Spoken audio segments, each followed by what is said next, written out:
in my attempts to take the harmonica into other forms of music, one of the things that I ended up doing was playing all sorts of Middle Eastern music. I toured with a Lebanese oud player named Rabbi Abu Khalil in Europe in the 90s. And before that, I had started a band to play Bulgarian and Macedonian music, Eastern European music in Chicago called the Balkan Rhythm Band. So I got very comfortable playing in odd time meters and playing these more exotic scales and trying to find the right key harmonica to sound.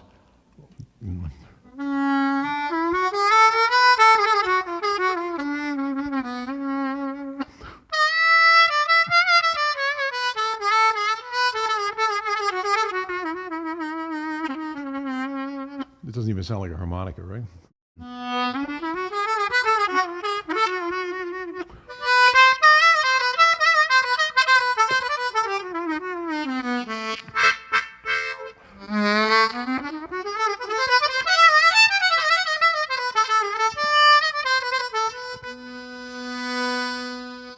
So, you know, all sorts of stuff like that started happening.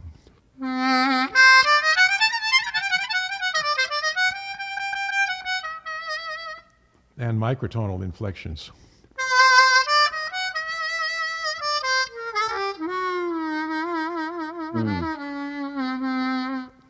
Finding that you know, doing this in different keys in the harmonica, I could get different microtones for the Middle Eastern music. I'd like to play a very famous composition. No one knows who wrote this. It's a Macedonian piece, and I'm going to accompany myself on the doumbek.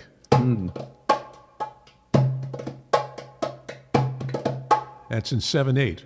1, 2, 3, 1, 2, 1, 2, 1. A slow 7/8 rhythm called the lesno. That's the Macedonian name for it. And I have this little hi-hat cymbal. It's called the low boy down on the floor here. I don't know if you can hear it or not.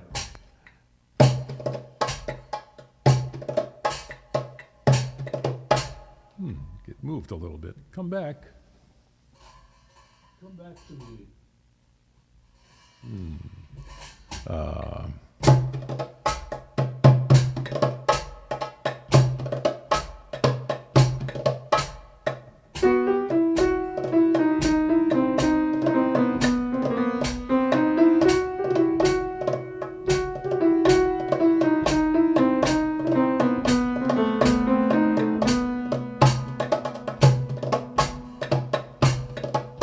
I can play the harmonica.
So that 7/8 rhythm, I ended up composing a piece in that rhythm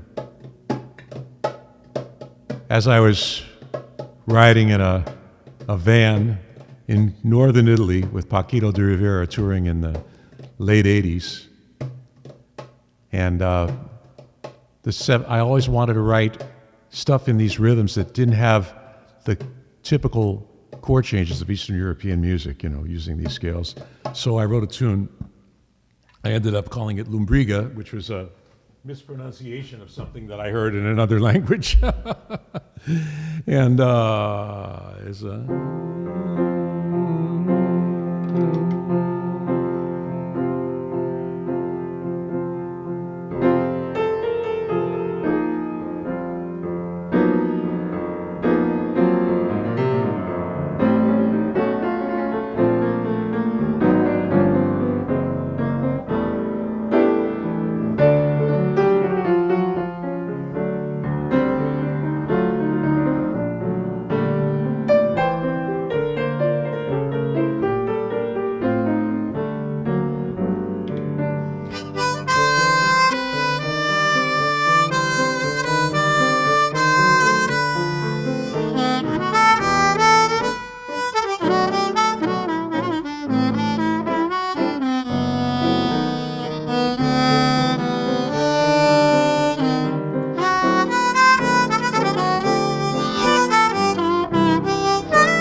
Et cetera. That's great. I ended up recording that with Trio Globo, who I also recorded Carmona with. And it's got some interesting chord changes, and I played on piano and harmonica, a solo on harmonica as well, but I didn't feel like doing it just now. And so, once again, I discovered this Eastern European music also had a lot of contributions by Jewish musicians in Eastern Europe and also in the Middle East, and lots of Greek Jewish musicians also played in a form called rebetiko, which was a kind of 1920s and 30s music, Turkish and Greek music, and a lot of it was played in disreputable establishments, and some of the biggest stars in Greek rebetiko music were Jews. And in Bulgaria, lots of Jewish musicians, as well as, of course, gypsies. And there was intermingling in Romania, Bulgaria. Jews and gypsies intermarried, played tons of music together. I met actually a panpipe player, a Romanian ney player who was half Jewish, half Romanian. He was Romanian Jew gypsy. So this is, very interesting interchange of cultures of this music that was a sort of a combination of the Middle East and Eastern Europe with an emphasis on odd time meters. And the Bulgarians they were conquered by the Turks and occupied for 500 years. And so they just said they were going to outdo the Turks at their own game and play all these rhythms faster than the Turks could possibly ever think about playing them. So they came up with all sorts of fast rhythms, like their fast 7/8s are 2-2-3, like so.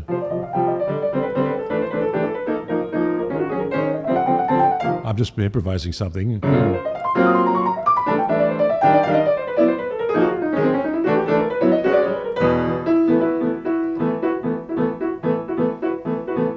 Two, two, three. And this is all dance rhythms.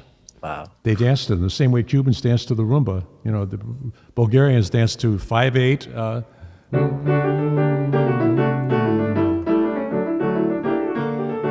And 7/8.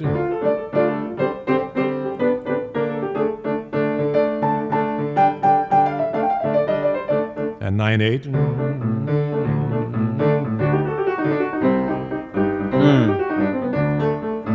And the Turkish 9/8 is slower. That's just 3 2s and a 3. But my very favorite rhythm of Bulgarian music is the 11, which is.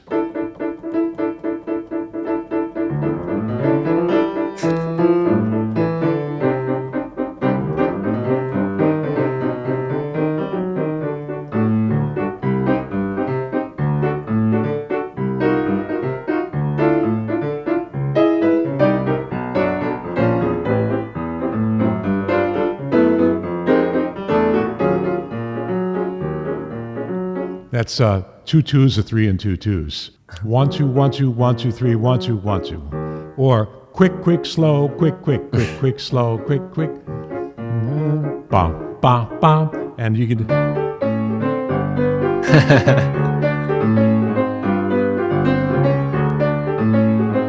You can do Latin music with it. Man. So another one of my dear departed friends, who I met through my friend Alejo, was a Brazilian pianist and composer of German descent named Manfredo Fest. And his father had emigrated to southern Brazil to teach in a music conservatory in Porto Alegre in the south of Brazil. And Manfredo was born really legally blind. I mean, he could see some colors and some shapes, but not much at all, really. And deaf in one ear. And an amazing pianist. I think he was good friends with George Shearing, too. The two of them shared the blindness, and they both wrote music in Braille. Manfredo was a very amazing musician, and he wrote this tune that everybody in Chevere, and if you wanted to play piano, you had to learn how to play this piece. It was called Brazilian Dorian Dream. And it...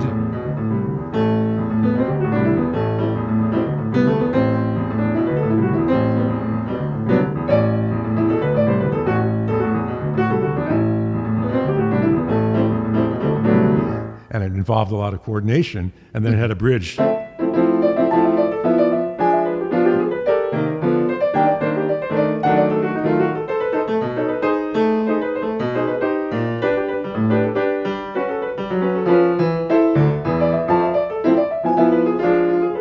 I'm giving away the punchline. So what I did when I was in the Balkan Rhythm Band, I said, man, what if I played this piece in 11/8 instead of as a samba trace? That's a samba trace, Brazilian rhythm in slow 3. 1, 2, 3, 1, 2, 3, 1. It's a great feeling. Man. But if I change it, I can make it into.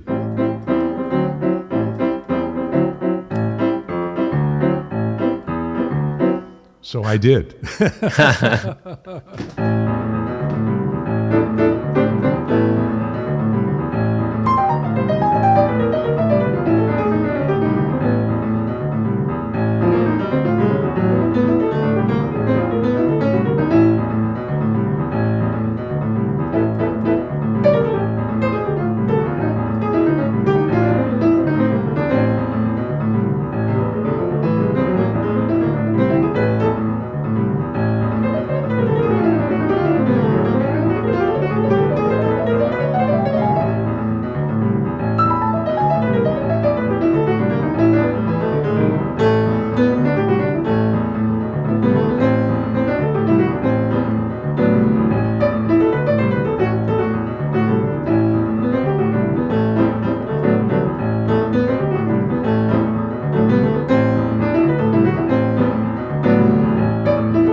man, what a treat.